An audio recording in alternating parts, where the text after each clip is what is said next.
As you probably know by now, our professor of practice for this course is Ruman Chowdhury. Ruman, who goes by she, her, hers, is the global lead for responsible AI at Accenture, where she works with C-suite clients to create cutting-edge technological solutions for ethical, explainable, and transparent artificial intelligence technologies. What I love about Ruman when I first met her was that she said she was deeply interested in the ethics of artificial intelligence and digital technologies.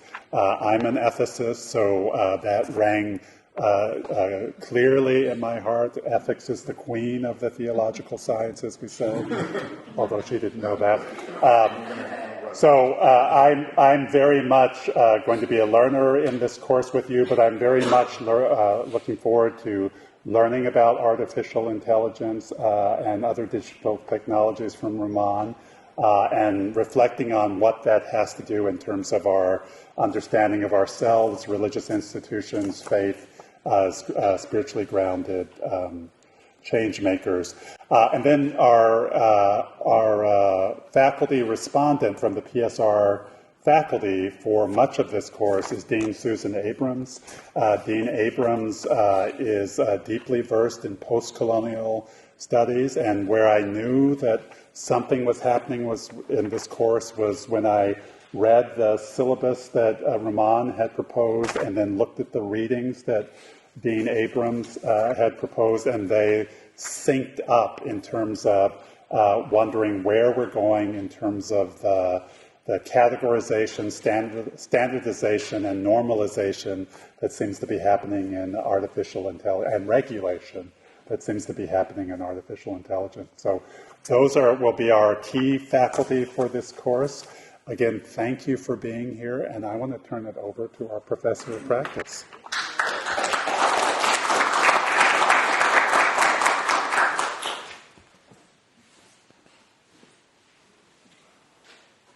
All right, thank you so much, Randall. I don't know if this is on. I'll probably tilt it downwards. It'll help. We just want to make sure that I think it is. I see the light, but it just needs to, no, it's not tight. Tara, do you know how to tighten this thing so it stays? Not staying. We'll learn together. Yeah, it feels like it's tight, so.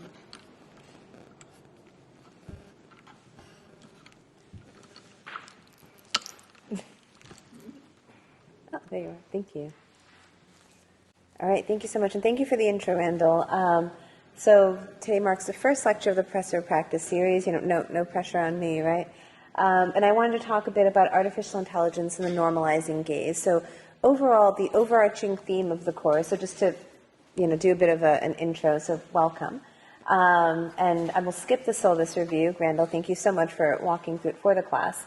Tell you a little bit about me and talk a little bit about the guest speakers that are going to be joining us over the next few weeks.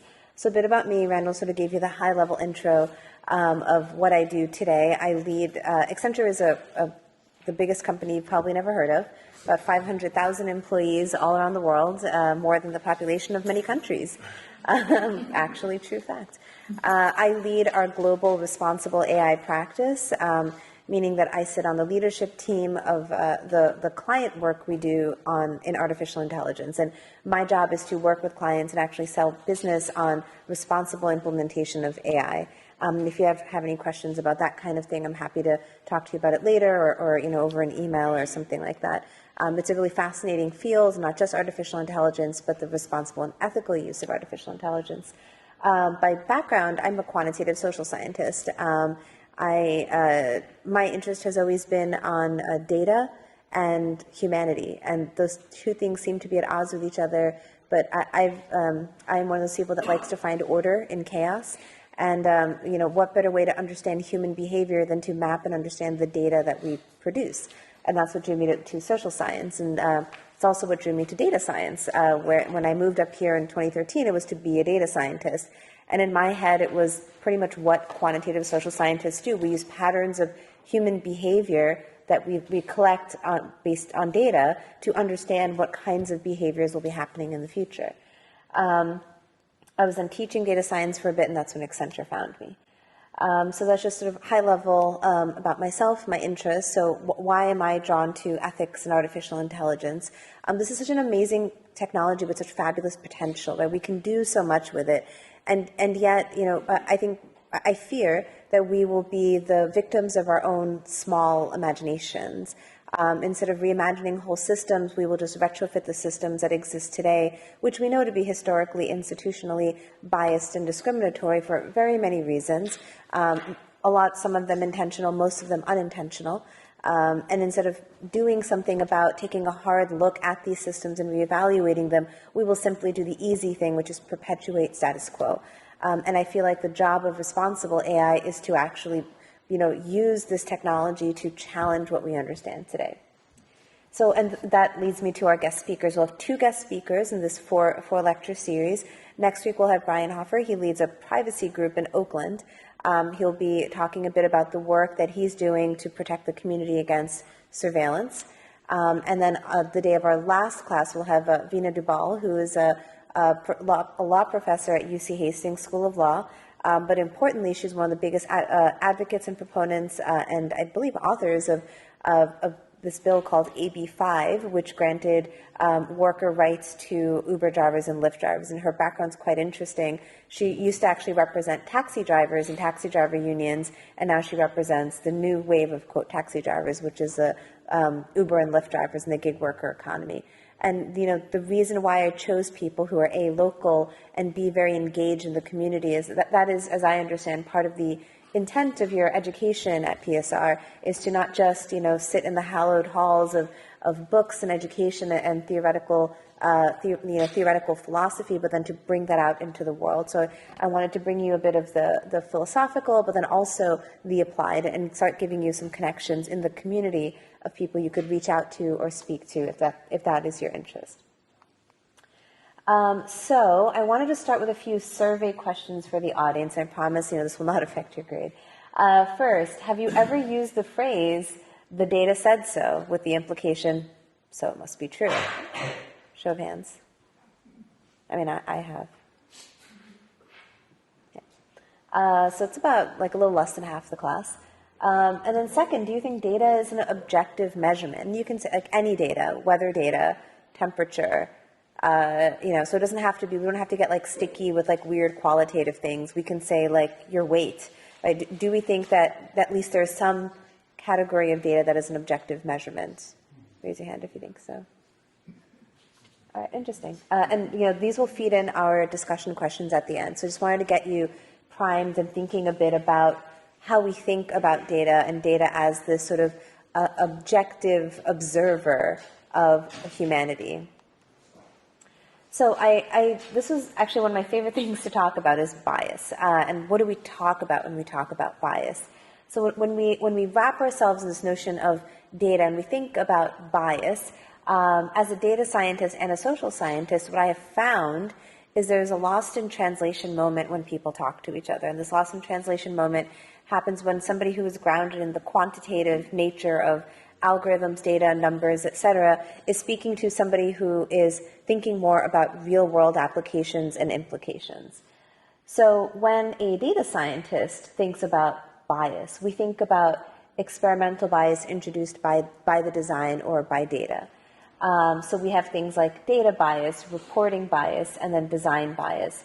So the notion of data bias, without getting too deep into the statistics of things, so like I said, my background is in stats, quantitative social science. So even things that we consider to often be objective, like polling numbers of how, quote, Americans think about something. And you probably logically know this, but every American was not asked their sentiment. We took a representative sample of, quote, Americans and said, if this is a reasonable number of people who demographically maybe reflect Americans, and we're going to use that to say this is what, quote, Americans think, right?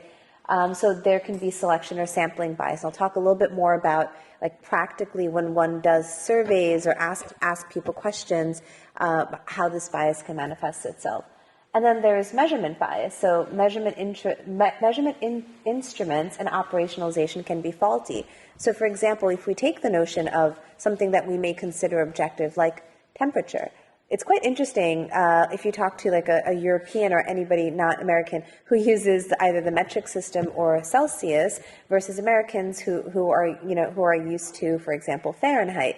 And what is interesting is not just like you can convert the numbers, right? But what it means, the meaning of that temperature data is quite interesting, quite difficult for us to grasp. So, for example, anybody who's familiar with like Celsius says it's really hard to understand Fahrenheit because, we just have too wide of a range and it's difficult to grasp what 55 degrees means.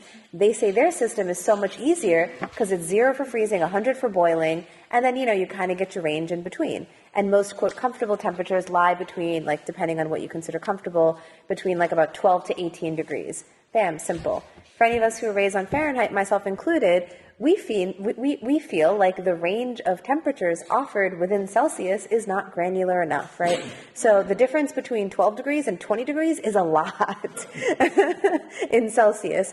But in Fahrenheit, we get more granularity. So if it's like 50 degrees versus 70 degrees, that sounds like a 20-degree difference, but I'm understanding what the difference is in that temperature. So even something we may consider to be, quote, objective, when we use it in our subjective way, is understood and appreciated quite differently and, interestingly, can lead to some difficulty in interpretation.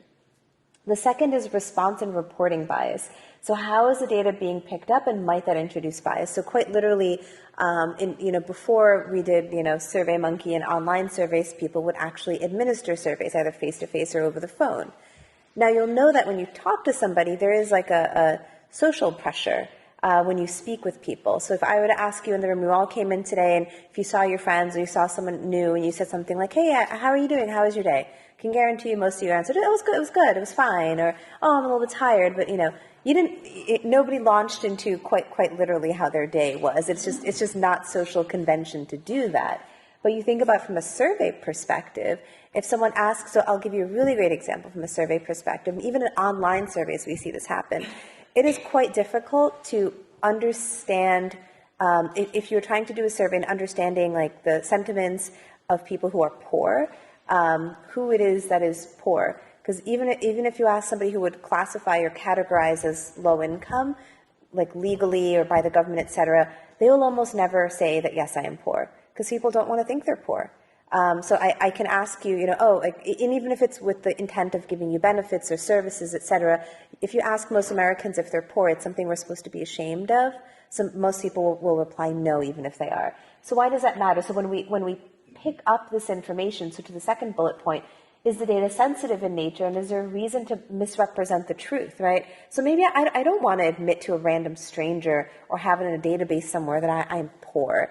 I don't know how that might impact me in the future, or I don't want someone to look at me with maybe a sense of pity or to judge me for being poor, or all the assumptions that people hold about poverty.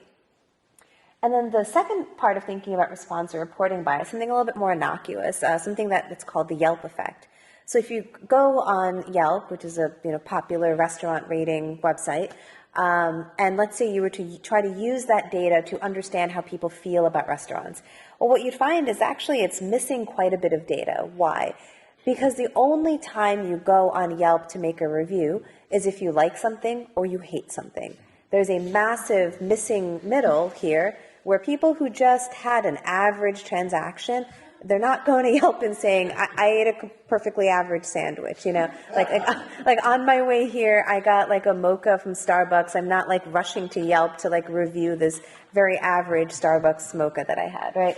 But then what happens is if you're trying to draw inferences from that data, then there's a problem, because the only stuff you have is at the extremes. And to another end, you think about how the design of certain interactions online, i.e. social media, especially Twitter, encourages us to be more polarized and at the extremes, right? Very rarely do you see tweets go viral if someone's just like talking very blandly about their day. It is either some extreme of outrage, some extreme of happiness, but it has to be some sort of an extreme behavior.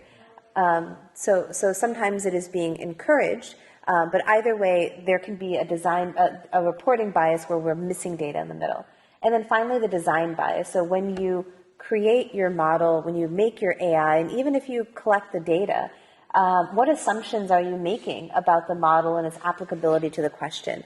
So I won't go too much into the technology of artificial intelligence, but I will share one thing with you.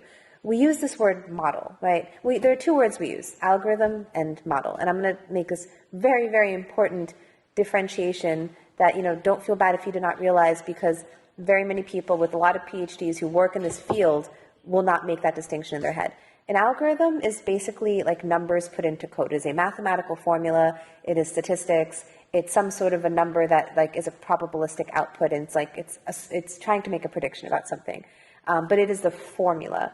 A model is when you take an algorithm and you put data into it, and now it's applied for a specific use. So why is that important? And when I used to teach my data science class, and I would teach this, and students would kind of roll their eyes because they think they're so smart because they all know how to code, and they never actually thought about the word model. And I would use a picture, if you've ever seen Zoolander, I would use like a picture from Zoolander, right? Why? Because it is actually a model, right? So it is a model like a model airplane. It is a model like a runway model. It is a representation of something. It is an idealized but knowingly imperfect version. That is the point. But as the quote goes, all models are imperfect, but some models are useful. So if someone had never seen an airplane before, and I can't physically bring them a 747 and show them inside the 747, right? I could bring them a model airplane. Now, there is a lot that person could learn about airplanes by looking at this model, right? You can understand the basic shape of it. You can get a feel for what it looks like, how you might get inside, how you might sit. But it's not a functioning airplane. It can't fly. It can't seat people. But it does have use, right? Because the other person was able to learn from investigating that model. But we have to appreciate the limitations. We cannot then get into this airplane and literally fly somewhere. Or you may not understand the electrical workings of the engine in an airplane because we're not able to replicate that in a model, right? And it's the same thing with models of artificial intelligence. It is actually a representation of the world. But by definition of being a model, it is by definition imperfect. And that is the most important thing to remember, that the big difference between how artificial intelligence is talked about and what it really is that it's talked about like this output is deterministic, like it is telling you what the future is, like it is giving you the answer. Remember how I asked the question in the beginning, how many people have used the phrase, but the data says so, right? It is actually by definition imperfect. So if you are critiquing it, if you are pointing out flaws in it, that is literally what models are built for. They are built for critique, and they are built to have flaws. We just have to uncover and understand what those flaws are and correct and mitigate for those flaws. So what I do in my daily job is not that I go around sort of checking people's homework and telling them what they've done wrong. I'm just helping them build safeguards around the, by design, flawed technology that they've built. It's very important to keep that distinction in mind. But this is how data scientists think about bias. And then, as I mentioned, so we have selection or sampling bias at a very high level, what people get entire master's degrees in this. So I'm trying to do this in one slide. But pretty much whenever we do any sort of a study, even if someone's saying based on the user behavior on my website or based on the people who have used my product, right?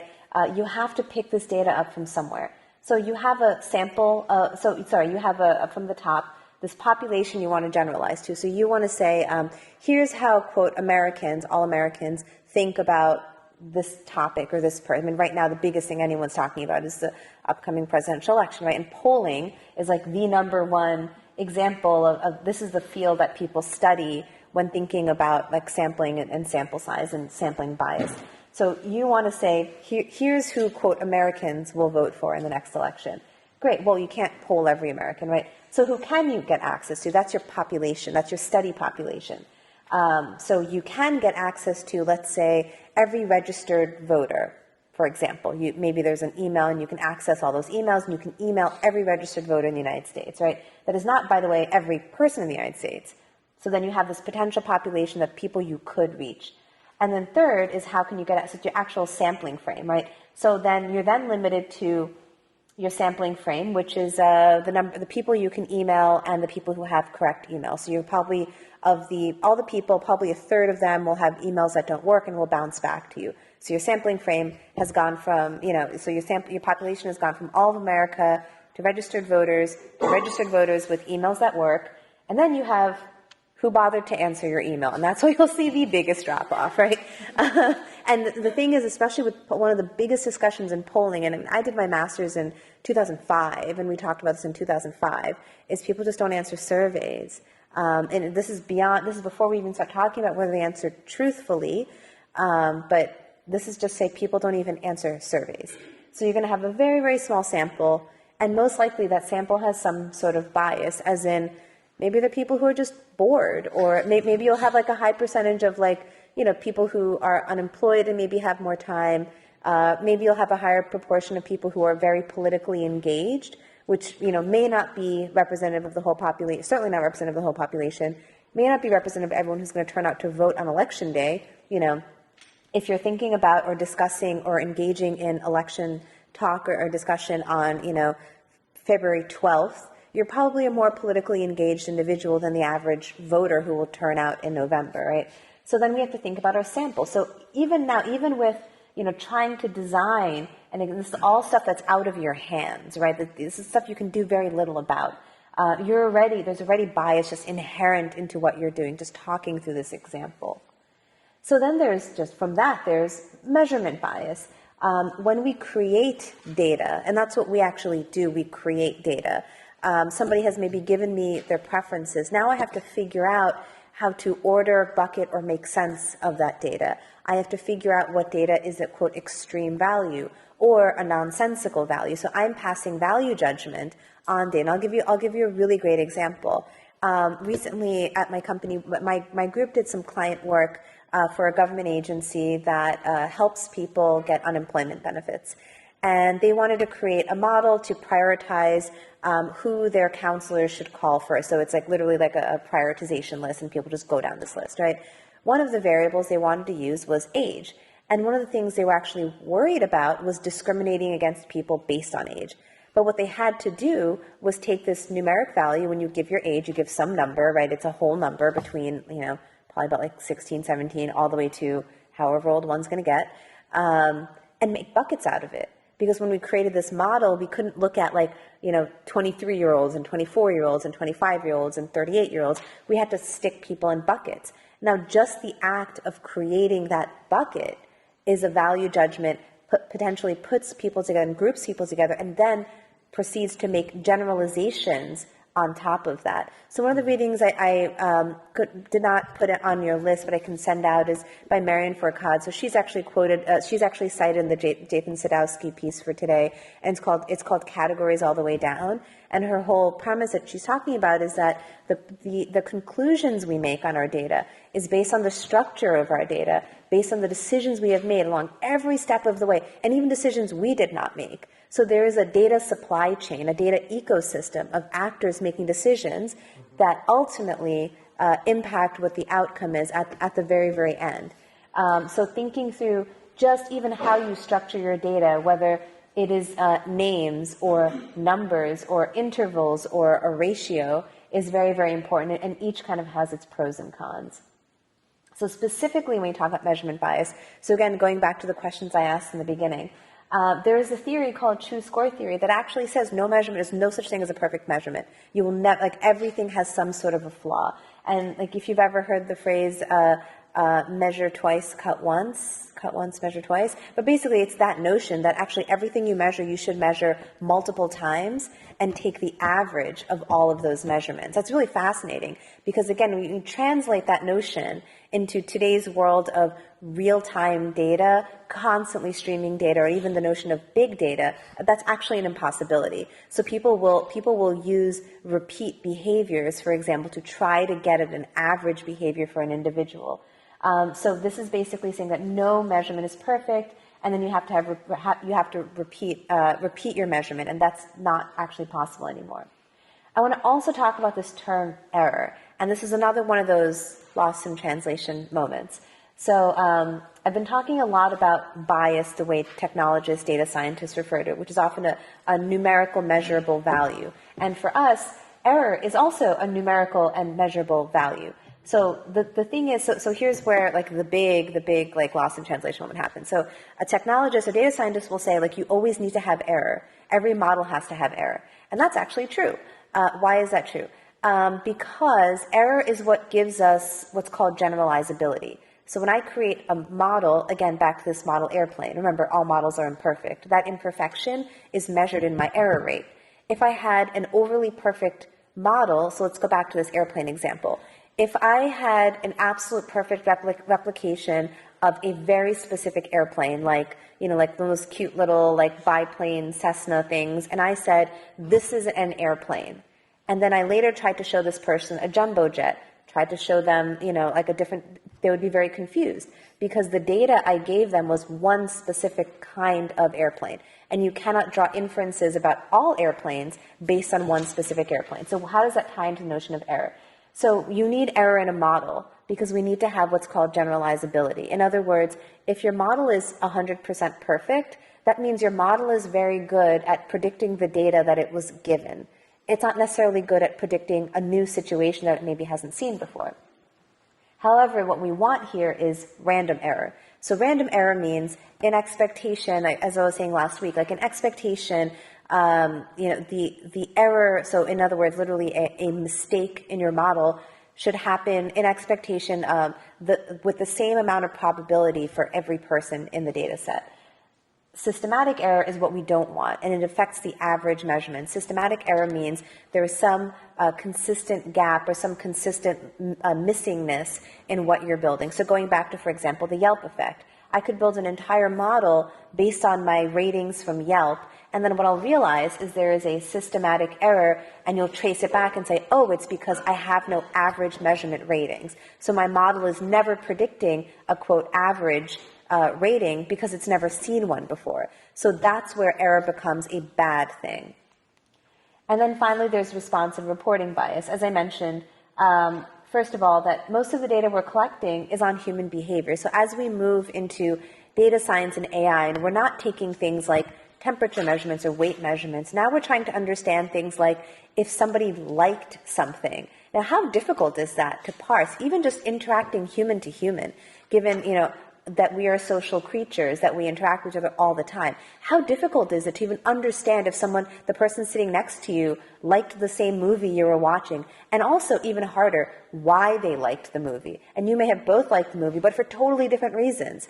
And when it comes to technology, we boil it down to a thumbs up or a heart, with no context behind it, right? So you may have liked it and I may have liked it, but for completely different reasons, and we're not parsing that information. And a lot of this behavior is shaped by the environment, the social system. So more and more we're talking about artificial intelligence as a socio-technical system, that there is a technology, but that technology is embedded within society, and that society and technology influence each other in a cyclical fashion. And then finally, design bias. And we won't get too much into this, but essentially, if you've ever heard the phrase, correlation does not mean causation, like this is where it really matters. So frankly, however fancy machine learning models get, however fancy AI or data science is, it is a very, very fancy correlation. And I'm, underselling, the value of all the mathematical functions and the data. I understand them completely. But at the end of the day, it is a very rare case that we are showing true causality. Causality meaning thing A caused thing B to happen. Now, we can say with incredibly high certainty that when thing A happened, thing B happened, but we're not actually understanding the mechanism by which it happened. And there is actually a whole field of study called causal modeling and causal reasoning. It's very fascinating, but that's actually not how most data science models are built, and most AI is not built on that at all. So the second type of bias people talk about is societal bias. So we're talking about the data scientists. We have this experimental bias. It's a number. We calculate it. We love numbers, right? Because then I can optimize towards something. I can measure something. But then when a data scientist talks to a non-data scientist, and the non-data scientist uses the term bias, that individual is usually talking about isms, right? Societal bias, racism, sexism, ageism. And then when they hear something like all models are biased, their takeaway is, oh God, all AI is racist, right? And this is where we start to play the game of extreme telephone. And I always love to read the second line whenever I present this to technologists, because interestingly, it is very difficult for a lot of folks who work in AI to understand that data is not an objective truth. And it's reflective of pre-existing institutional, cultural, and social biases. And the best example to think about is the notion of predictive policing, or any of the surveillance technologies, right? So predictive policing is you're building a model based on historical crime data. Now, if we can parse through what we just talked about, where all the errors in your data can come from, crime data suffers from measurement bias. Why? Well, because we know the institutions of policing have disproportionately discriminated against particular types of neighborhoods, particularly black and brown bodies, right? So if we take that data and we use it to create a predictive model, it is already biased data, and it is a function of the institutional, cultural, and social biases against black and brown neighborhoods and black and brown bodies, right? So we've now taken that data to create a, quote, objective AI to make a, quote, prediction of where crime will happen. So the fundamental knowledge here should be that crime data is not a measurement of actual crime. It is a measurement of who was picked up for crime. So whatever documentation exists for someone either being arrested, pulled over, etc. So it's not a true measurement of plenty of crime happens that is never caught up, right? That is never caught by police officers. So understanding that gap in data. So if you then build a model based on that, it is inherently a flawed model. It couldn't not be flawed. So thinking through the bias that can come in, and here's where societal bias starts to merge with the error terms that data scientists talk about. So what are the harms that societal bias leads to? So number one is loss of opportunity. So for example, Facebook was successfully sued by Housing and Urban Development for discrimination, because landlords could actually post and pick communities that they chose to show their ads to and not show their ads to, allowing them to discriminate against Black and Hispanic potential renters. That is literally illegal based on equal housing rights. Second is economic loss. So a lot of folks talk about something called dynamic pricing model. So dynamic pricing model will take information about you, like your income, prior purchase behavior, to make a prediction on how much you would pay for something. So you and I could go to a website to try to buy something and see totally different prices based on their assumption of how much we'd be willing to pay. Social detriment, so creating filter bubbles, as I'm saying, by design, certain social media outlets or user interfaces are pushing us towards particular radicalized behavior. And then finally, loss of liberty. So we're going to talk a bit about surveillance in the next upcoming classes, and then talking about the loss of liberty and privacy. So I want to talk a bit about the readings from today and what we talk about when we talk about data. So the nature of data. This is all from the Sadowski piece, which, like, hands down, is just one of the best piece I've written, best piece I've read on this in a while. And we're getting feedback now, right? Yeah. It just started. Okay, that's fine. And also, I would recommend, if you loved his piece, I really wanted to get him to actually come and talk to the class, but he does live in Australia, so the time, and he would have dialed in, but the time difference does not work out very well. But like the article is amazing, and also like look through the works he cites, because a lot of the stuff he cites there is very canonical work in all of this. So when he talks about the nature of data. So data is valuable and value creating, so it inherently holds value. Number two, data collection has a pervasive, powerful influences over how businesses and governments behave. And again, this is very important when we talk about Surveillance Capitalism, which is a book by Shoshana Zuboff. And I mentioned Foucault and Healy about this idea of the power of categorization, who holds the power to be able to map and measure who you are and what you are allowed to represent.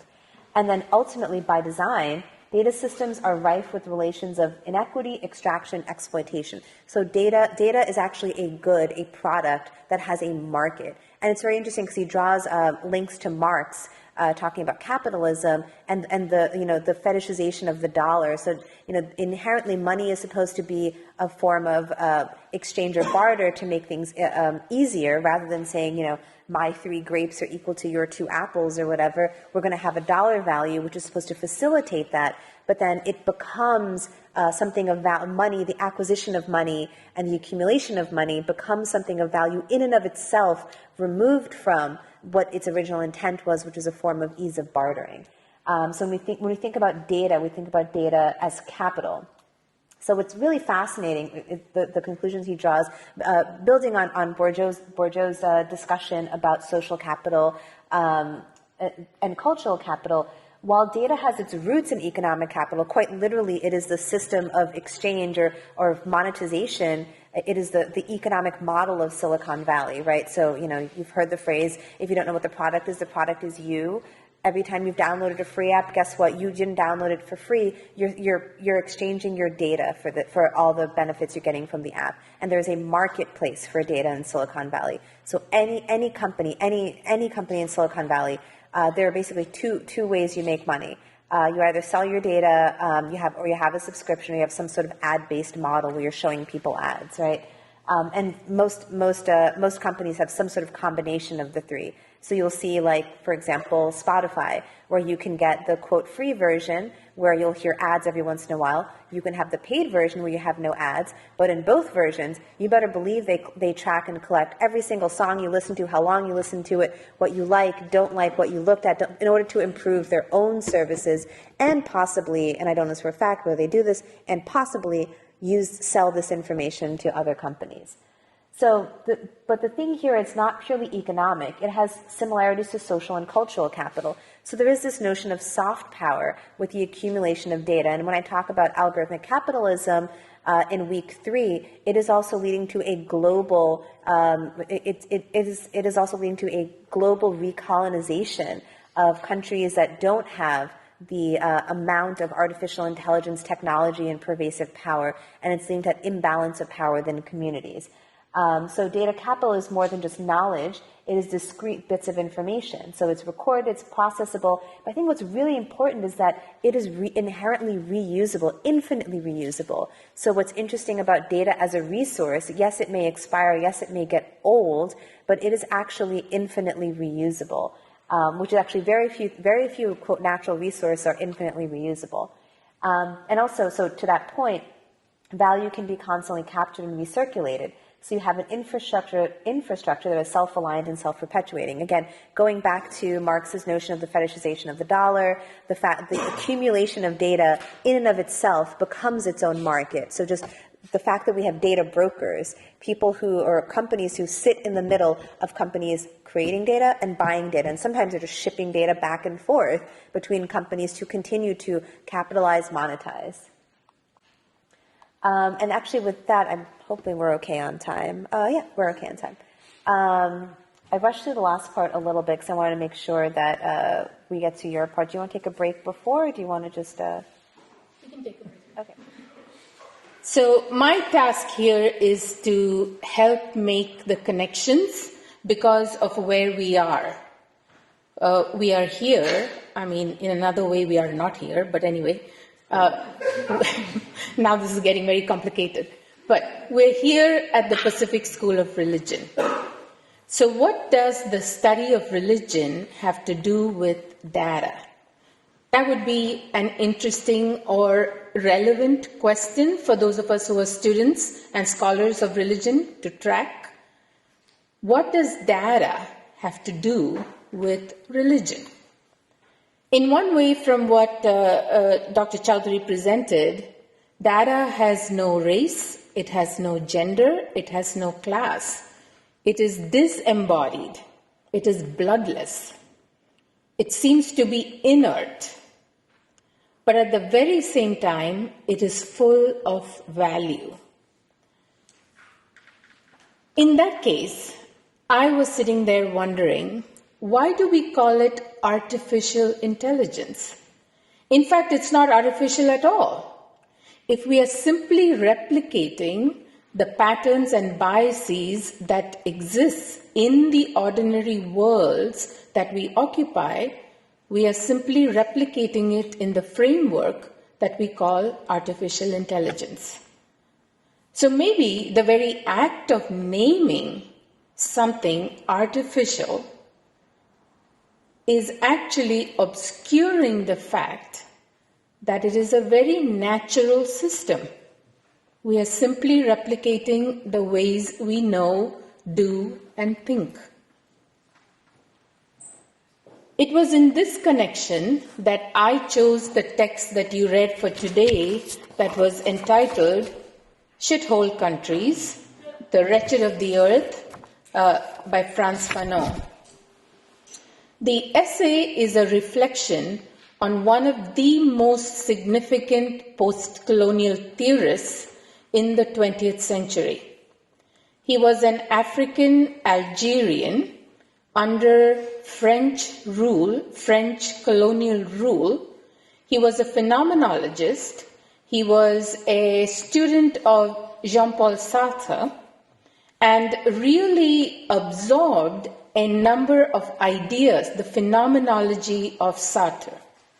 Now, why is all this significant, and what does this have to do with the study of religion? It is significant because the 20th century marks, in one way, a very high development of the Western move towards humanism. So the study of the human being. And that connection with Sartre, he then translates as a black African Algerian, he translates that to ask the question, what is the subjectivity of a black body under colonialism? The insights that Fano has, especially in his book, The Wretched of the Earth, is very relevant to what Professor Chowdhury has talked about.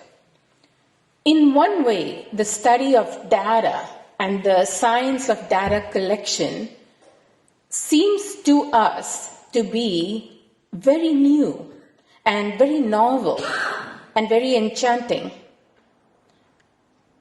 I want to ask the question, as a student of the 20th century, have we forgotten the lessons of the 20th century? There were many lessons, some of them horrifically violent, but the philosophers have been attempting so much to remind us that we shouldn't forget what our values are when we are attempting anything, whether it is an invention, a movement, or the construction of what we all like to call a nation, a democracy. We cannot forget the lessons of the past for a lot of philosophers. But Fano has a very different take on it. And for him, as a black body, it is caught by one paradigmatic moment for Fano, which he talks about in his book, Black Skin, White Masks. He talks about there, as a 20-year-old, he was walking along a street one day when a white child tugged at the hand of her mother after seeing him and said, "Look, Ma, a Negro." And he felt trapped. He felt trapped by her definition of him as a human being. He felt trapped by the color that she had identified, this child had identified in him. So Fano is what is called an anti-essentialist. He is not interested in cultural or racial identities because he believes that all of this is a product of a violent system. So as he said, why should we be bound to history? Why cannot we renounce the past? We are not slaves to the past. And because of that, we can imagine any future. Now, these are fighting words for us, especially in the United States, where all of our knowledge is divided into black and white categories. Would you say that is right? We cannot get out of this particular binary, the binary of skin color. But for Fano, this was actually putting us right back into a violence, an early violence of a white privilege already naming us and valuing us. So what's our way out of it? And what is the connection to data collection? Well, the idea is we are here caught in a conundrum. In a world where we've become so enamored of artificial intelligence, we no longer remember the great debates that we've had about how human beings are named and valued. We don't remember them because those are the humanities, and everybody knows the humanities have zero money in them. And in the humanities, the study of religion, only a few crazy people study it, right? Nobody else. It has no value. This is a terrifying possibility. So the idea of the conversation that Professor Chowdhury and I want to have with you is, how do we keep the lessons of the past alive, even when one of its greatest thinkers is saying, renounce the past, let it go. It is a terrible violence already. Even as that is said, in order to create or provide technologies and tools that don't simply reflect the way we are ordinarily. So that's the idea here. What Fano wants, and this is very important for us, I think, as humanists or students of the humanities, but also as scholars of religion, he wants the body to be a constant question. I don't know what you see standing in front of you right now, but if you were to say, that's a woman, in one way, it is a category. But in another way, it is limiting.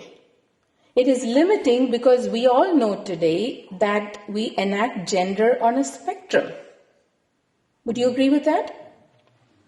To categorize me as that thing because it is familiar to you and recognizable to you simply means you have never questioned what you think you know. That's the exact same lesson we're getting from the data scientists. How do you know? How do you think about what you know?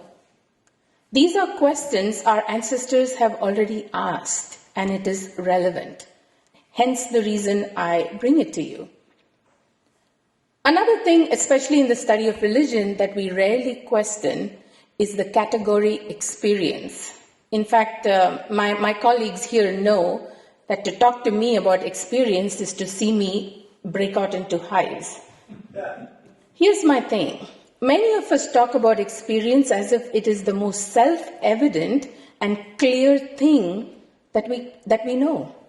I know what I know. Well, really? Do you know how your desires and your needs and your wants have already been shaped by an economic culture, by a political culture, by a social culture, by an ideology? And how many times do we bring our own subjectivity into question? And that's what Fano is going on about.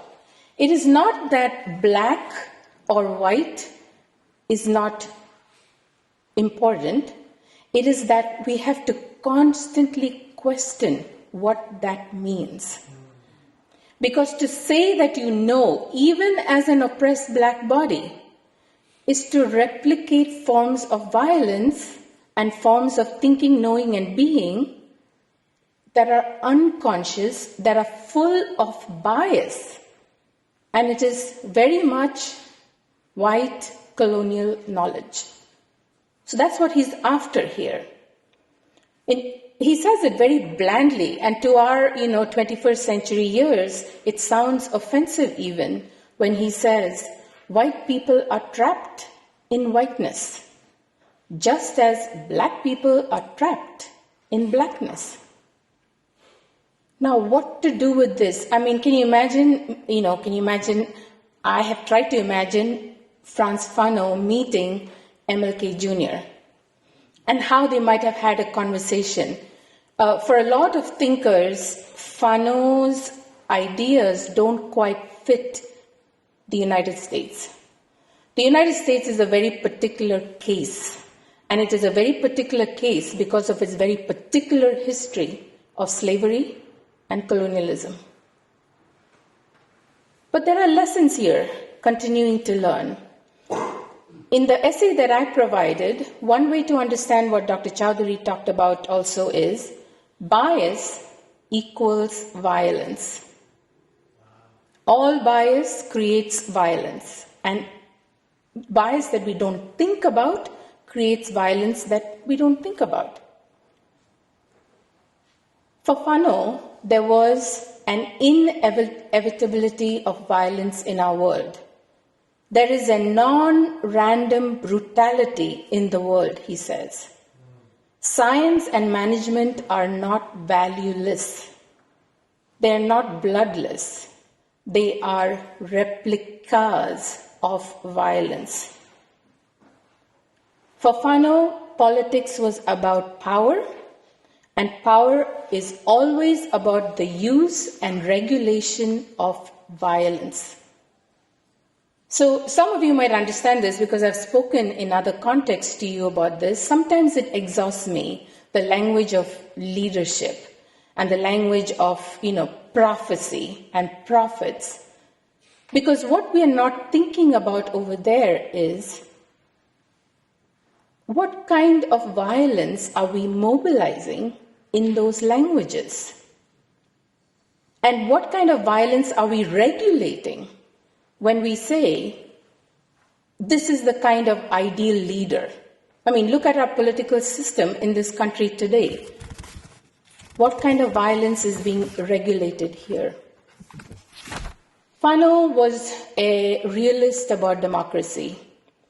For him, after the colonizers left, he predicted that the colonies, the post-colonies, would not be democratic societies. And the reason he said this, it was a nihilistic worldview, very, very pessimistic, but in a way apocalyptic even, because he said the post-colonials will simply replicate the frameworks of the colonialists. Once the colonialists left, a national bourgeoisie would then enact the same violences on its minoritized, colonized groups. And hasn't that come true? As far as Fano is concerned, the idea of, well, he doesn't use this phrase, the phrase shithole countries comes from,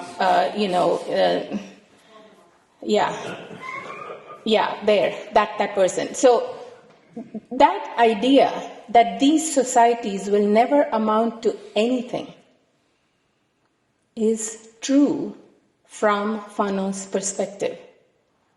And the reason it is, in the essay you will read, in the very first paragraph, when Haiti's president heard this phraseology, he responded by saying, "These are fighting words because you hurt our tourism." And the person who's writing the essay is appalled by that. And what the person says is, this is not about tourism. This is about our understanding of human beings. So when somebody says shithole country, what is your response? Is your response about, capitalist tourism, playgrounds for the rich? Or is it about how is a human being and her place of habitation in the world being defined.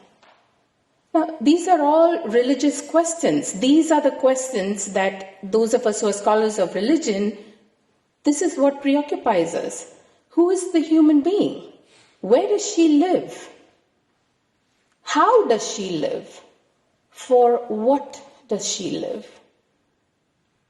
But if you come from a shithole country, you have nothing. You work for and are shit. Fano's analysis of the relationship between race and power is very critical to both what Dr. Chowdhury presented, but also to the issues of democracy. That is our overarching theme for these series. Two kinds of racism exist, he said, and racism, like the Buddhist idea of suffering, exists. It simply is. And that's another nihilistic view. Can we do nothing about it? Well, that's not the point. You have to try whatever you can, but it will remain. And the reason it remains is, according to Fano, there are two kinds of racism. One is the racism of contempt. This is the racism of the colonizer. This is the gentile racism of people who have simply accepted the fact that human beings have different values between them. Now, when we hear racism, we only think about black and white. This is a metaphor for all kinds of issues. It can be the difference between class. It can be the difference between genders. It can be the difference between, let's say, positions of authority and positions of less authority. The easiest way in which we exist is when that patina of contempt exists, according to Fano. Remember, Fano is not happy. He is not providing a la-di-da analysis of the world. His analysis is just, it's heartbreakingly negative, which may not sit well maybe with American ears, but this is the subjectivity that is constantly asking questions. The worst kind of racism happens when the colonizer departs and the post-colonial, newly independent, democratic nation is set up. That context is defined by a racism of fear. In this context, there is a principle of scarcity that completely envelopes everybody. We are never going to have enough. There's never enough of anything. So we break up into tribal factions, into particular identities, into particular enclaves, and we proceed to fight each other to the death. All across Africa, Asia, especially West Asia, this is what has happened. So, in fact, the author makes a very poignant analysis, very briefly, about Arab Spring. And I think it's a woman. She says, they should have known. Even our most well-intentioned movements, according to Fano's analysis, ends up in this repetition of violence. All of this being the case, what does it have to do with data scientists? Well, here's the horrible thing about it all. Data bends itself to both forms of racism. If it is racism of contempt, it happily plays that role. If it is racism of fear, it happily plays that role. And because it seems to be applicable in both of these contexts, we don't see how it is a product of contempt and fear. Does that make sense? because it looks so inert, because it looks so objective, because it looks like it is producing hard knowledge, we don't see that it is simply replicating in its benign forms a racism of contempt, in its more violent forms a racism of fear. So what does this all have to do with religion? Let me just say three things. In the year 2025, Christians will celebrate a very big anniversary. It is the 1700th year of the Council of Chalcedon. Those of you who are Christians here will know what I mean. The Council of Chalcedon, which definitively decided for Christians the nature of God. The nature of God, they said, was human and divine. Of course, the way we are, because we are binary thinkers, we fault on one or the other. But really the key, the theological key here is not the word human and not the word divine. The theological key here is the ampersand, and. What is the function of and? That and is what we have lost in a data-driven world. There is no room for the ampersand, the wild existence of the ampersand.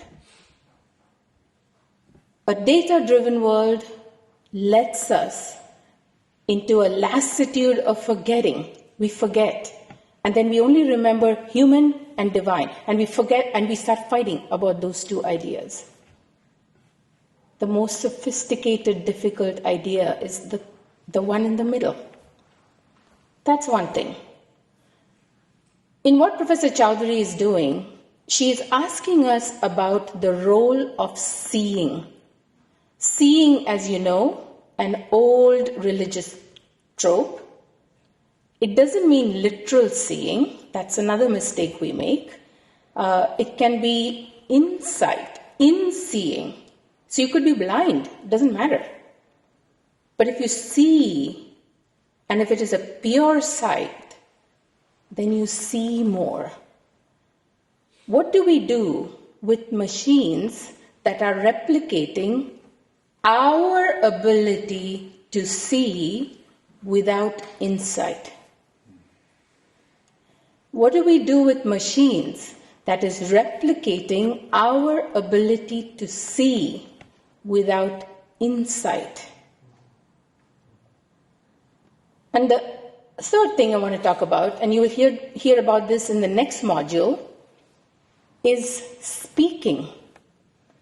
In all religious traditions, speech, the ability to create these symbols, oral symbols in the air, it's considered magical. It is considered revelatory. In fact, the traditions tell us how you speak and what you speak is critical for the way we live in the world. And sometimes they say, don't speak. Silence is critical for the way we live in the world. We live in a noisy world. There's no more silence. We live in a world where we hear what we want to hear, and we are deeply threatened by sounds that we think are different than us. How do we purify speech? That is another theological idea in the background of all of this. In these courses, we're not going to be spoon-feeding you and telling you, here, connect the dots in this way.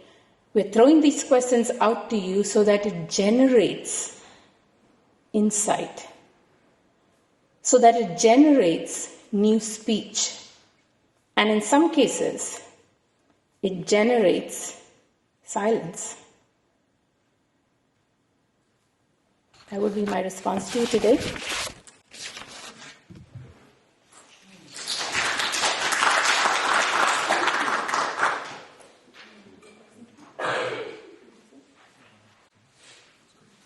So I wanted to, thank you so much, Susan. So I wanted to open up some time for reflective questions and Q&A. We have about, actually have a decent amount of time left in the class today. So we had a few...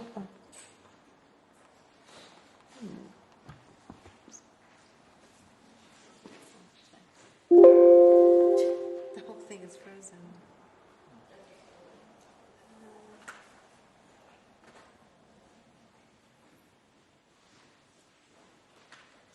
Oh, there you go. Okay. So I just have a few reflection and discussion questions based on our lecture and conversation and notes today. And, feel free to chime in. These questions are just meant to spark conversation and thought. But of course, if you have questions of your own, we'll talk about those as well. So the first is the very broad question: what is data? The one thing that isn't addressed, and I think it's fascinating, in all conversations about data, so Sadowski kind of walks around it, but really, like, how does one pin down what data is? We talk about its properties, we talk about its nature, we talk about its uses. What is it?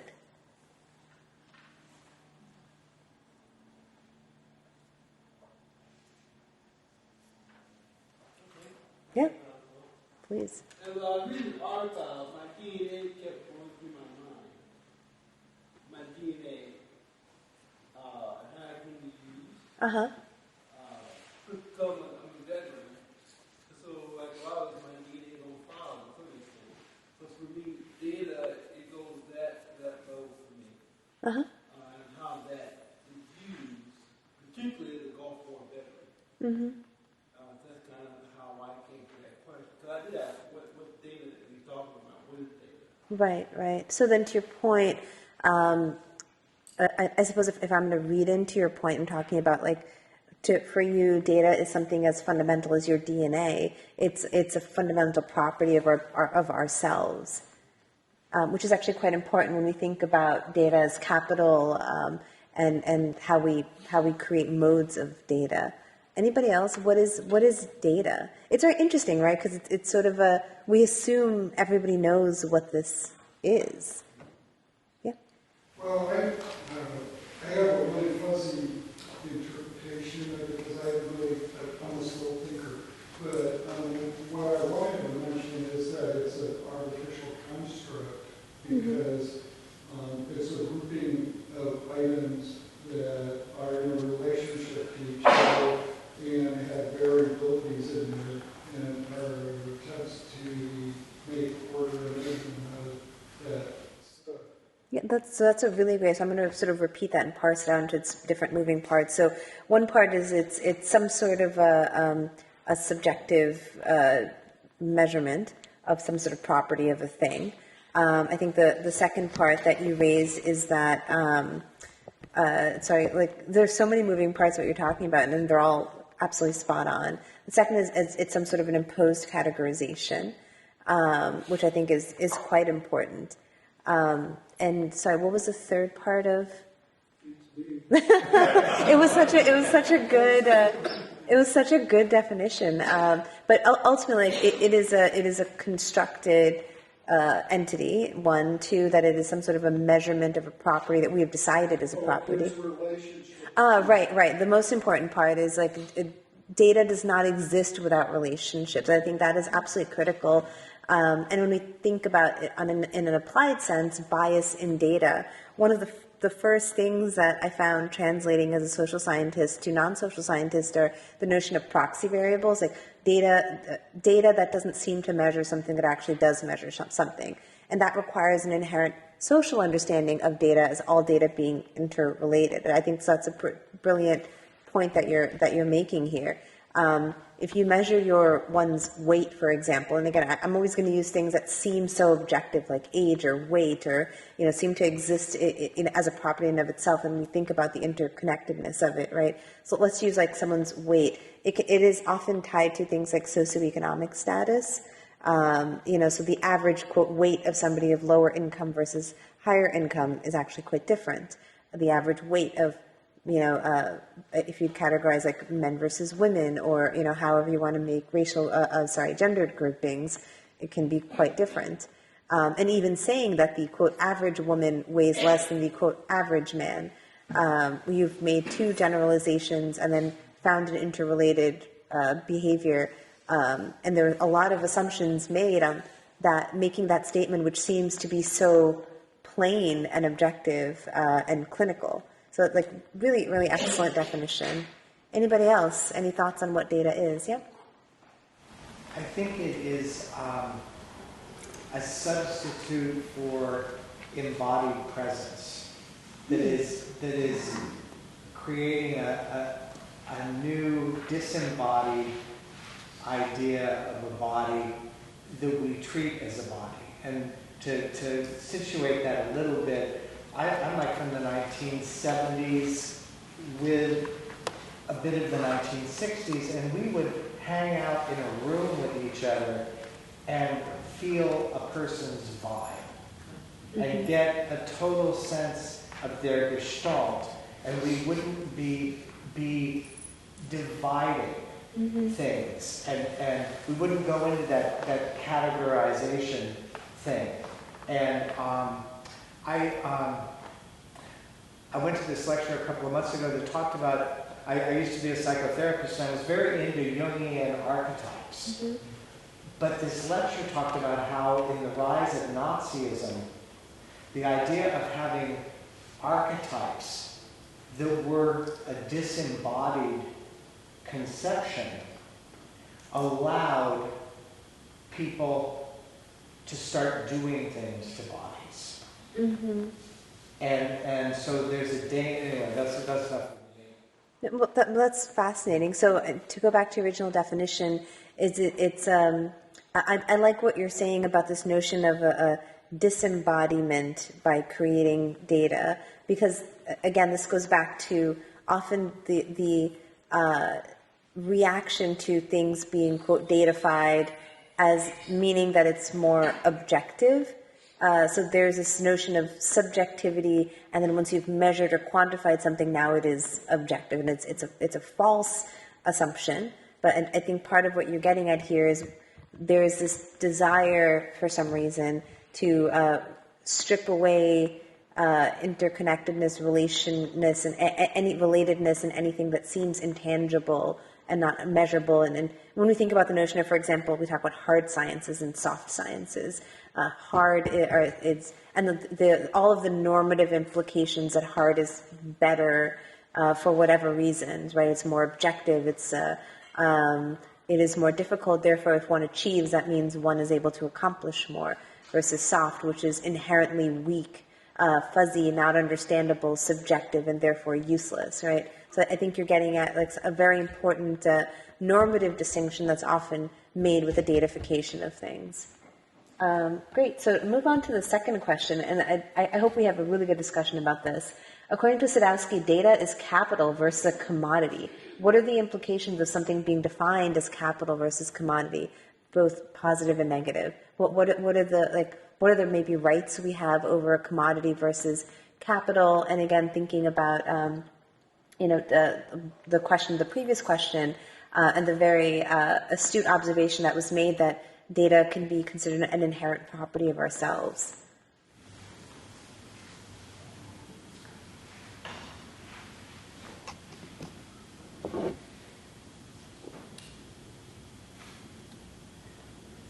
Well, I don't know. I just wonder I wonder if there's a negative implication of not thinking of it as a commodity. And I'm just thinking from like a legal point of view.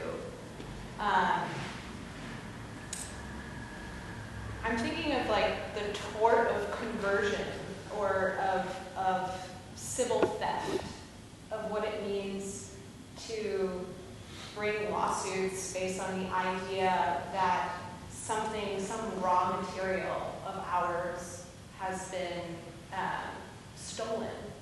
And I wonder about when we think about something as capital, which is maybe something more elusive than the kind of raw material, substantial materiality of commodity, if in so doing there's maybe the possibility of depriving people like a private right of action or coming together, because what I read in this article is that maybe regulation is a little bit tricky, and I wonder about the possibilities of in this democratic society, supposed democratic society, using litigation to bring class action lawsuits to protect the objective materiality of data, and the possibility of doing that under the tort of conversion, which is exercising dominion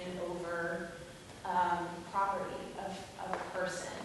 And the problems of consent being challenging only in so much as end-user licensing agreements are actually bargained for, which they don't seem to be based on the articles. Seems like there's very little bargaining power. Mm-hmm. So I guess I just wonder if there's a downside to thinking of it this way. So any thoughts from the rest? So is there a downside to thinking of data as something as capital versus a commodity? I just want to add something else on the question of capital. I think it's important to, you earlier said something about the exchange value, that money is like a substitute between apples and pears. Mm-hmm. But I think it's important to look at what has value in many countries is the exchange of animals, cows, for example. And the point of the exchange, the value of exchange, is that it grows. You can give a book, you can learn. And that's the secret of capital, that it grows. It has surplus values. So do we think a commodity can't grow? If a commodity can't grow, then it will have no name. It's its thinness that makes it static. It's an artificial growth, but it's the kind of secret growth in the living which replicates itself through birth. So capital has that secret to it because it has, we have, there was an English what do you get from the Christian money back? Interesting. Yeah. And I want to kind of ask, so if the secret, there is the secret of the data that it replicates just by being there and being used. How? I think that is extremely interesting, putting this question forward, and that it needs to be really addressed. So I think the distinction I would make is not necessarily that the data replicates, it's that it is infinitely reusable. Data doesn't necessarily degrade or disappear if we think of most, even like if you think of like animals, right? An animal will age and die. Data doesn't. And there's a lot of really interesting articles and pieces, and again, I wish I could assign all the wonderful things that people have written, but particularly, for example, in the trans community, where your data is a ghost of your former self that will always come and haunt you, because your data never goes away. So once you've, you may have gotten all your correct, government documentation, you may be able to use your preferred gender, etc., but you can always Google you, and then at some point, if someone ever found your dead name, they can find anything on the internet that you ever wrote under your dead name, or any sort of legal document. So one part here is that data is an infinitely usable raw material. And even that's even in contrast to things like traditional capital that you may be thinking of, as you mentioned, like animals and stuff like that. Even though they may perpetuate, it's not going to it will not necessarily exist forever, because they will die, they will get sick, etc.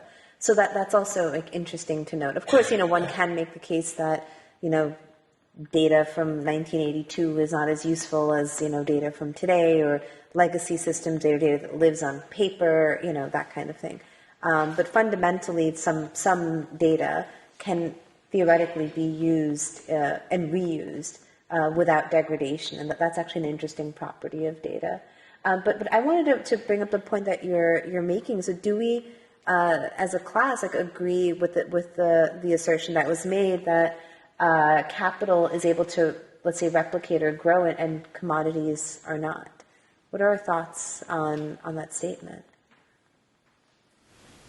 Well, I'm a little confused on why it's that important to distinguish the data is more capital versus commodity, and I look forward to further analysis on that. But you at the very end brought up something that I was going to mention is that you keep referring to data, but you mean digital data, where like in the year 1900 there was data, and a lot of that data doesn't exist anymore, and it hasn't been replicated for a while, but there was data there, but it wasn't digital data, which can be easily made, replaced or duplicated, mass-produced. Music, you know, like you were saying about Spotify, or prior when it was illegal to download copyrighted music, and that is an example of data that was being exploited by the general public because they thought it was being free. Well, I'm not necessarily talking about digital data. I think all data can theoretically be used and reused, because you're using this, like, as you so, beautifully put it, like this measurement of a thing, a property, and you're able to use it and manipulate it, but never actually, like, it's almost like in terms of physics, in terms of like fundamental matter, like matter can be changed, it cannot be sort of destroyed or created. So the data will always exist, even if it's something written on a piece of paper, right? So that knowledge can exist. And you're right, the paper can maybe be lost in a fire or degrade, but if it is replicated in some manner, it doesn't necessarily degrade or lose any of its inherent properties. Yep. I was just thinking an example of that. Think about Ancestry.com. You have censuses going back 100 years, 150 years, so that's old data, but it's still very much alive, it's still very much being used, and to monetize it at this time. So I don't understand, like, even back then there is all that data still being used. Yeah, and that's an interesting. So this is where I'm getting at, Theda. Like I think your first question was also why is this so important that we're making distinctions of capital versus commodity? I think one thing that we start to get at when we define data as capital, we then divide it into like economic, social, and cultural capital. And I think there is the word commune shares the same root as a commodity. So commodities are often viewed very differently. Commodities are often viewed as public goods. So a public park is a commodity, or streets and roads are commodities, versus capital, which is often boils down to the individual and the self. And to the point earlier about saying that, well, I view data as being a fundamental intrinsic part of myself. So there isn't necessarily a communal nature to data, versus if we considered it a commodity product or a commodity good, there may be some notion of a social good to aggregated data, or some community notion of data. Because it's interesting, because when we think about the unit of analysis, if data as capital becomes the self, and with little to no understanding or implication of interrelatedness of data or interrelatedness of individuals. So it's a very tricky thing, and even Sadowski is saying that there is no clear and easy way to bucket and categorize your data, because it has characteristics of economic capital, social, and cultural capital. And the way I actually divide those two are often into hard and soft power, thinking through, and as Susan was mentioning, this notion that things that are softer or non-measurable are not of value. We do not value social and cultural capital as much as for example, the humanities, as much as we value economic capital, because money is a very tangible, physical thing, versus things like social capital. The notion of community interconnectedness is something that is quite difficult to not only measure, even if one were to measure, but to illustrate the value of. And when we talk about privacy is a very similar concept. Like, we say this word, but again, like, what is privacy anyway, and what is the value of privacy? And going back to this, like, privacy one can actually view to be a commodity, because privacy is actually a collective good. It's not just my individual right to privacy, but also society flourishing when it's not just about protecting my privacy, but also protecting your privacy and everyone else's privacy, so that collectively we have privacy as a society, and what value what value might that bring to us as a collective, versus viewing something like privacy as capital. So privacy cannot be bought, sold, or bartered, right? It is not as tangible as data, which is why when we think about the surveillance state, there may be something at odds, thinking through one thing, data being something that's capital, therefore capitalized, versus a notion of a social good like privacy, which may be more of a commodity because it cannot be capitalized, and maybe that's why they can be ultimately at odds with each other. I think for folks who are still struggling with it, just think of the different ways we treat capital, we regulate capital and commodities in the U.S. One, as Ramon said, we almost always think of the product, the end product of things, but there's a question of who owns that, right? There's an implication that it's not just the person who generated it, but it's somebody else.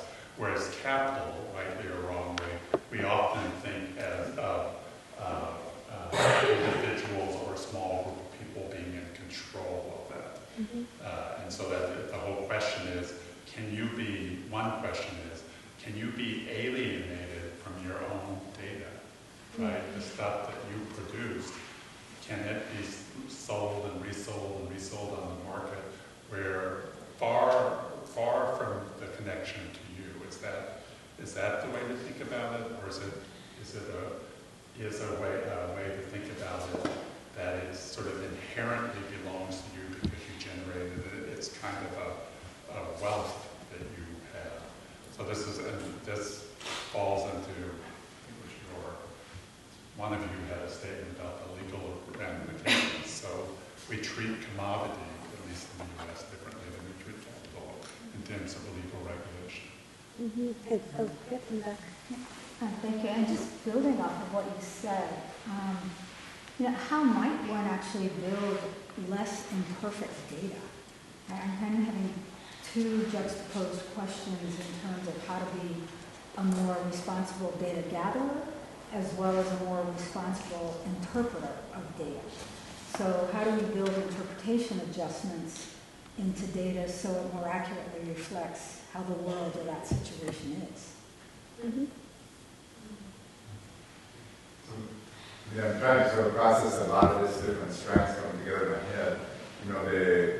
In the New Testament, there is a phrase about the Word became flesh and dwelt among us. So there's a shift that happens from an idea, whatever the word is, which earlier on in the beginning of the Hebrew Bible is through words that things happen. So there's the power of speech, as Susan was talking about. It's one of the critical sort of spiritual practice, whatever powers that humans are thinking about in religious context. So words are spoken and they become reality. In a way, data is reversing that process. You're taking an existing reality and translating it into a word, something more abstract, that they can be commoditized, sold, reproduced, analyzed to some extent as a model, so it's got to be perfect. But in that reality, so, a very concrete example in my head, when you first asked the question about commodity and capital, is I spent a lot of my time in Iowa. And in Iowa, there's a lot of attention paid to Chicago. The reason is Iowa produces commodities. Pigs, pork bellies, all these things, and then they are traded and sold in Chicago at the exchange. So the equivalent of New York is exchanging capital and money. In Chicago, they're exchanging commodities. You have this commodities market. So all these things are growing everywhere, all over. And in Chicago, it's the place where these things are controlled. So what's interesting about that is the Board of Trade in Chicago has this goddess at the top. The building itself has this Greek goddess at the top of the building. Because in the Industrial Revolution, this was a massive shift of power. When you think about a massive revolution that took wealth that was distributed among people who had some control over their own cows and pigs and how they exchanged them, to where they aggregated way over in Chicago where they have no control over them. And somebody is calculating futures and selling and trading all of these things. So that shift created a massive disruption in the social system, in the religious life of the communities, and all these implications. So in a way, that's what we're experiencing right now. There's this data that lives everywhere, in our cubby holes everywhere, in our little pieces of paper, on our phone, and there's a trading of it happening right now in the center of Silicon Valley. And the implications of that commoditization, of the translation of the flesh into word, and who gets to control that, becomes both a political concern and a spiritual concern because it has such repercussions in our revolution of the entire society. I love that, and I love in particular that there is sort of a commodities trading floor, which is big tech, or like a data broker is basically like a stock broker or a commodities broker. So the reason I asked, and actually someone like brought up the point earlier about the legal implications of a commodity versus capital. Another way that one may think about, again, if commodity is a community good, one legal recourse one may have is to push for things to be a right or a utility. So, for example, there has long been a movement to create an internet utility. Like, why? Why is that important versus us going out and buying our individual internet service providers? Number one, if something is a utility like water or gas or electricity, it essentially is the equivalent of having like a basic right to it. So if one cannot afford water, gas, electricity, then the government provides it for cheap or for free. The second is that it has to be controlled and regulated by the government and therefore metered. So the movement to make the internet a utility is a movement is to actually say that we actually cannot live without the internet anymore. The normal day-to-day functions of the typical human being requires the use, just like none of us can imagine living without electricity or water or gas, right? And in creating a utility out of it, you would then open it up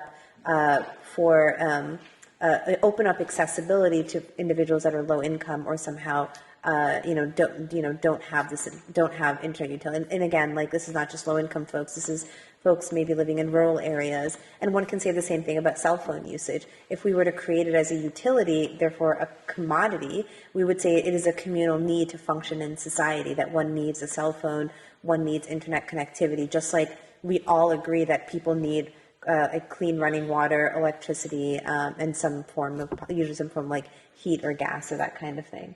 And that leads to the third part is, do we have a right to our data? And this is going to be a repeated sort of underlying thread of these 4 weeks is, do we have a right to our data? So if data is an intrinsic part of ourselves, or comes an intrinsic part of ourselves, but however is a categorization or a measurement that has some sort of subjectivity to it, and also this third-party subjectivity, because I don't get to categorize how my data is put into buckets, someone else does. Do I then have a right? And again, going back to the notion of this being capital, which one can say the unit of analysis is the self, versus a commodity where the unit of analysis may be the group, do we then have a right to this data?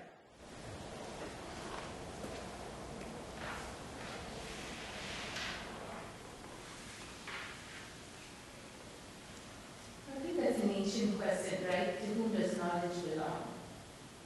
Religions created a class of people who had knowledge. They were called priests. And it went to a program of, democratization, and more people had that knowledge. I think data belongs to everybody. We have a right to audit. But then, so here's an interesting point that, right? So, and it's not just, so as you said, who owns the right to knowledge, right? So the creation of the printing press actually gave us all the ability to access knowledge, because before then, very few people knew how to read or even write, or even had access to books, because they had to be handwritten. So just the creation of a mass-produced way of distributing information made it not a rarefied, thing that was owned by a special class of folks. It actually commoditized it. So again, going back to the capital versus commodity in this case, by commoditizing it actually made literacy more accessible. And then interestingly, even in commoditization now, literature was not necessarily something very highbrow. Now you could have like penny dreadfuls and trashy magazines, right? Because it is so, if it were so horribly expensive to make knowledge, you would not spend it, making throwaway magazines, right? You would only create highbrow, highly intellectual or society improving things. But in the mass commoditization of it, now you can actually have, terrible knowledge as well as good knowledge. Kind of a debate, like what opinions we express to Facebook. Mm-hmm.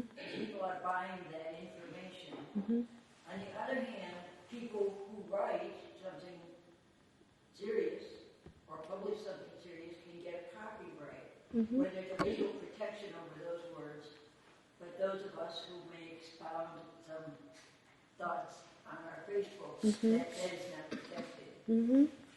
And does that kind of division fall within this, what you're aiming for here, for us to grab? Well, I'm not aiming at anything. I'm just curious to know whether people think we have it. But I see what you're getting at, right? So we protect certain classes of data that we have deemed to be better than other classes of knowledge. Let's say not data, but knowledge. And we've decided some people have a right to protect their information that they have produced, and other people do not. And what you're saying is there even a distinction? So, for example, I have read some incredibly informative Twitter threads, right? I've learned a lot from, really well-written tweet threads, which, again, those people have no rights over. And maybe to give a less frivolous example, there are actually multiple examples of, news media taking Twitter hot takes, like things on Twitter, and making them into news articles, right?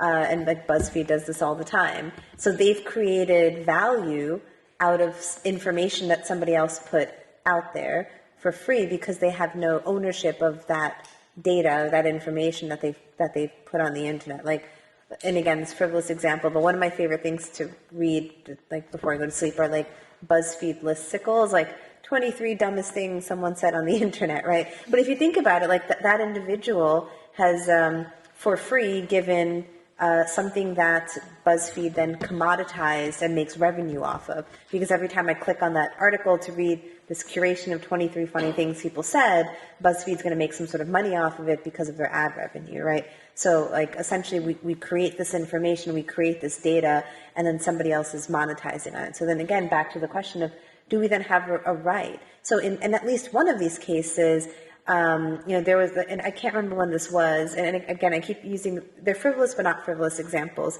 This individual had written this, tweet thread about something. It ended up becoming an article on something like BuzzFeed, and this individual was like, I'm a freelance journalist trying to make ends meet. I would have loved to have written that article for you, but instead you took my information, my data that I put on my story off of Twitter, made your own story about it, and monetized my ideas and thoughts, when actually I make a living on doing exactly that. So you've actually quite literally stolen from me. Yeah? So that makes me think of, like, maybe it's good for us to question why we are so compelled to put our data out there all the time, freely for everybody. Like, what makes us want to do that so badly, as opposed to, like, taking the time to sitting down, writing an article or and I read something from one of my other classes that talks about how, like, the state, which now serves the economy, is like a big shaper of our desire. Like, how are we being trained to want to put our data out there all the time? Like, how can we, like, question that, like, question our motivation? Right. Well, and here's where Sadowski's definition of not just economic but social and cultural capital come in. We do that because we don't just gain economic, if we just gained economic value out of data, you're right, we would try to go sell, and get hard cash for it. But we get other forms of payment. If your tweet goes viral, if you become an Instagram influencer, so there is a social and cultural gain to be had. Like, again, going back to the notion of soft power, right? Like, influencers drive everything now. And now, if you are an individual who can garner enough people to watch your YouTube videos or to like your tweets, or whatever, you can quite literally translate that into economic capital, i.e. being paid, or, there's just the psychological value of feeling like you belong or feeling like you're special. And like that, certainly the value of that should not, I don't think it's worth any less than literally making revenue off of it. Yep. Well, it's sacred, really. Because the human being is sacred, but when your data is being surveilled, and when the state says, we're the sacred, and you're now particularly from a trans perspective, then the sacredness of the individual is threatened. Then of course, then you get to violence, and then you get to other issues. So it's that sacredness that's violated. I was going to say on this sacred and dignity issue, I have a friend whose son is like 20 years old, and he's real smart, and he is involved in a internet app where young people vent about things that are on their minds and their hearts, and other young people listen to them, and that's the front of the app. And then there is this other gaze that is superimposed over that, where the algorithms that go on between the listener and the speaker are lifted. And this is supposedly okay because it's been dissociated from the names of the people. Mm-hmm. And there's another gaze over this whole process of this is a great way to get data to figure out how artificial intelligence can imitate empathy down the line. And people, and young people who sign up for this app have no idea it's being lifted, number one. Number two, there's this young person who is in identity formation and ethical formation and spiritual formation, and he's trusting that the people who have hired him at a young age are mentoring him properly. And what's happening with him is he has no conception that there might be issues with this. And then the final thing that worries me so much is when the gaze of the clinical and the scientific is severed from the human experience. Yep. And I absolutely love your last point, because again, like going back to the initial questions I was asking at the start of this class, there's this assumption that things that are datafied or come from a database or come from a model or an algorithm are somehow the same as, clinical, objective, emotion proof or emotionless, and therefore better. And there's a lot of really interesting stuff to unpack here. However, it is 8:05. Class is officially over. Thank you so much, and I will see you all next week.